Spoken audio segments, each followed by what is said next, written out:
Hello everyone, मैं doctor Nilesh Maheshwari, physiotherapist फिजियोनेक्स Indore, और आप सभी का एक बार फिर से स्वागत है फिजियोनेक्स के यूट्यूब चैनल में। इस वीडियो में हम बात करेंगे बैक पेन, ब्रीदिंग और कोर के बीच रिलेशन की। पहला जो वीडियो मैंने बनाया था जिसमें मैंने बैक पेन के कारण बताए थे, उसमें एक कारण बताया था कि आपकी ब्रीदिंग भी आपके बैक पेन के लिए रिस्पॉन्सिबल हो सकती है। तो बहुत से लोगों को डाउट था कि सर ये क्लियर नहीं हो पा रहा है, थोड़ा सा डिटेल में एक्सप्लेन करिए। तो इस वीडियो में मैं ब्रीदिंग, कोर मसल्स और बैक पेन, इन तीनों के बीच में जो क्लियर कट रिलेशन है उसे डिटेल में एक्सप्लेन करूँगा।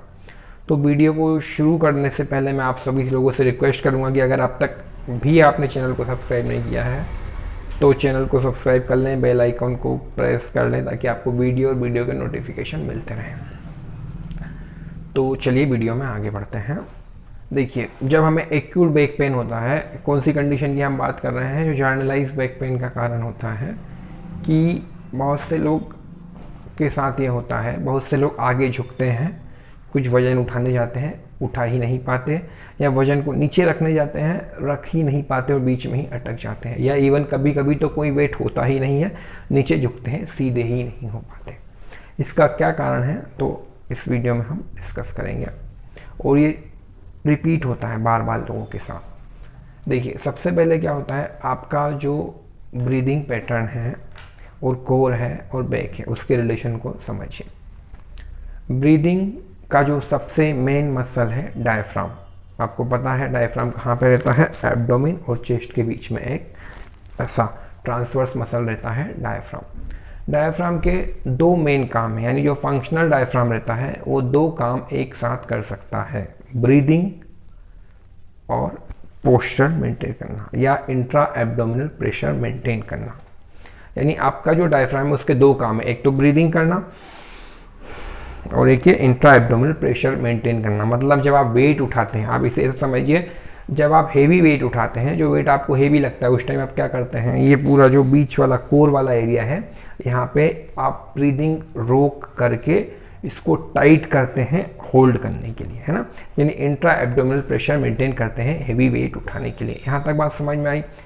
यानी डायफ्राम के दो काम हैं, ब्रीदिंग और इंट्रा एब्डोमिनल प्रेशर को मेंटेन करना।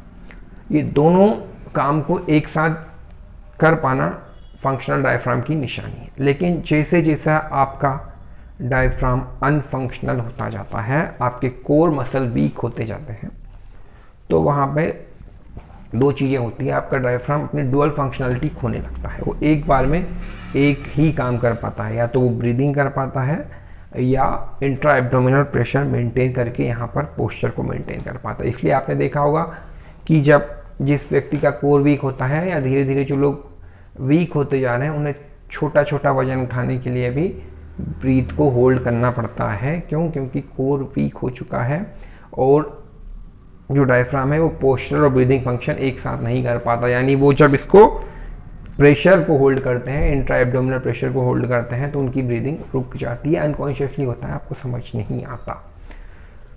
तो यहाँ तक बात आपको समझ में आई। मतलब मेरा ये मतलब है कि फंक्शनल डायफ्राम अगर नहीं है तो वो ब्रीदिंग और इंट्रा एब्डोमिनल प्रेशर एक साथ मेंटेन नहीं कर पाएगा। अब आप मैकेनिक समझिए कि सपोज आपके हाथ में 10 किलो की बाल्टी है, मैं एग्जांपल के ले रहा हूँ, ये किसी के साथ 20 किलो में भी हो सकता है। मतलब जो वेट आपके कोर को हेवी पड़ा उसमें दिक्कत आ सकती है। अनकॉन्शियसली क्या हो रहा है, आपकी ब्रीदिंग चल रही है रेगुलर, है ना, और आपका काम चल रहा है।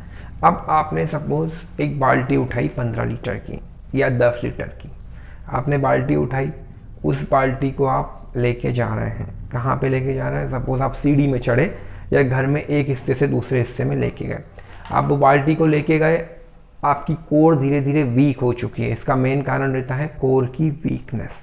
आपका कोर एरिया धीरे धीरे वीक हो चुका है, यानी अब आप बिना इंट्रा एब्डोमिनल प्रेशर मेंटेन करें 10 किलो वजन भी नहीं उठा पा रहे हैं। मतलब कि आपको 10 किलो वेट उठाने के लिए, जो भी वेट आपको उस समय आप उठा रहे हो, जो पर्टिकुलर थोड़ा सा हेवी है आपके लिए, आपको प्रेशर मेंटेन करना पड़ रहा है और आपका डायफ्राम फंक्शनल नहीं है। यानी कि जितनी देर आप वो प्रेशर मेंटेन कर रहे हैं, आपका डायफ्राम ब्रीदिंग नहीं कर पा रहा है, आप ब्रीथ को होल्ड कर रहे हैं। और ये चीज़ आपको कॉन्शियसली पता नहीं है, सब ये अनकॉन्शियसली हो रहा है।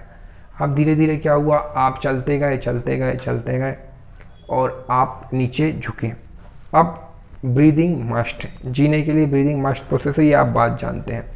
जब हो सकता है कि आप झुकने गए या आप झुके या झुक के सीधे हुए या इवन आप सीधे खड़े भी हैं अगर प्रेशर मेंटेन है, लेकिन झुके हुए पोजीशन में डिस्क बाहर ज़्यादा निकलने का चांस रहता है, तो हम एक झुकी हुई पोजीशन का उदाहरण ले रहे हैं। जैसे ही आप बाल्टी को नीचे रखने गए, आप झुके, प्रेशर उस समय मेंटेन था लेकिन बॉडी को ब्रीदिंग की ज़रूरत लगी, तो बॉडी ने जो आपका डायफ्राम था वो अब ब्रीथ करने के लिए एक्टिवेट हो गया और वो दोनों काम एक साथ नहीं कर पा रहा है, वो फंक्शनल नहीं है। जैसे ही वो ब्रीथिंग के लिए उसने एक्टिवेशन लिया डायफ्राम ने, आपका इंट्रा एब्डोमिनल प्रेशर लूज छूट गया और क्या हुआ, आपका प्रेशर लूज छूटने से आप झुके हुए थे, आपका कोर का प्रेशर कम हो गया, आपका स्पाइन बेंड हो गया और डिस्क पॉपअप होके बाहर आ गया और वो नर्व को पिंच करने लगा। इसकी वजह से आपको एक्यूट बैक पेन हुआ।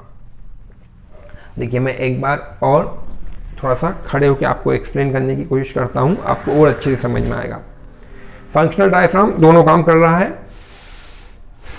ब्रीदिंग और इंट्रा एब्डोमिनल प्रेशर। आप ये हाथ में आपके वेट है, सपोज ये वेट मैं ले लेता हूँ समझाने के लिए, ये 15 किलो की बाल्टी है, आप ब्रीदिंग होल्ड करके इसको उठा रहे हैं, आप नीचे इसको रखने गए, काफ़ी देर हो चुकी है ब्रीदिंग होल्ड करते करते, ये आप इसको रखने गए और आपको ब्रीदिंग की ज़रूरत लगी, डायफ्राम आपका ब्रीदिंग में लग गया, पेट ये ढीला छूट गया, इधर से डिस्क निकल के बाहर आ गई। तो मैं समझाना ये चाहता हूँ कि अगर आपका कोर वीक है और डायफ्राम फंक्शनल नहीं है, ब्रीदिंग रेट आपका ज़्यादा है या आपका ब्रीदिंग होल्ड कैपेसिटी कम नहीं है, तो इस तरह से ये आपके एक्यूट बैक पेन का कारण बनता है। ये बैक पेन बार बार होता है। डायफ्राम फंक्शनल करने के लिए क्या एक्सरसाइज हम कर सकते हैं, इसका वीडियो बहुत जल्दी मिलेगा। एक न्यूली पैटर्न एक्सरसाइज डेवलप हुआ है जिसमें कोर को आप बहुत ही अच्छे से ट्रेन कर सकते हैं, जिसमें आप उसका ब्रीदिंग और इंट्रा एब्डोमिनल प्रेशर दोनों को एक साथ मेंटेन करना सीखते हैं। वो भी मैं आपको एक्सप्लेन करूँगा काफ़ी जल्दी मेरे नए वीडियो में। तो आई होप इस वीडियो में आपको ये कारण बिल्कुल क्लियर हो गया होगा कि ब्रीदिंग और बैक पेन के बीच में क्या रिलेशन है, और कोर को स्ट्रॉन्ग करने वाली एक्सरसाइज आपको बहुत ही जल्दी मिल जाएगी। तो इस वीडियो में हमसे जुड़े रहने के लिए आपका बहुत बहुत धन्यवाद, और एक बार और आपसे रिक्वेस्ट करूंगा कि चैनल को सब्सक्राइब कर लीजिए ताकि आपको ऐसे ही इंफॉर्मेशनल वीडियो मिलते रहें। Thank you very much.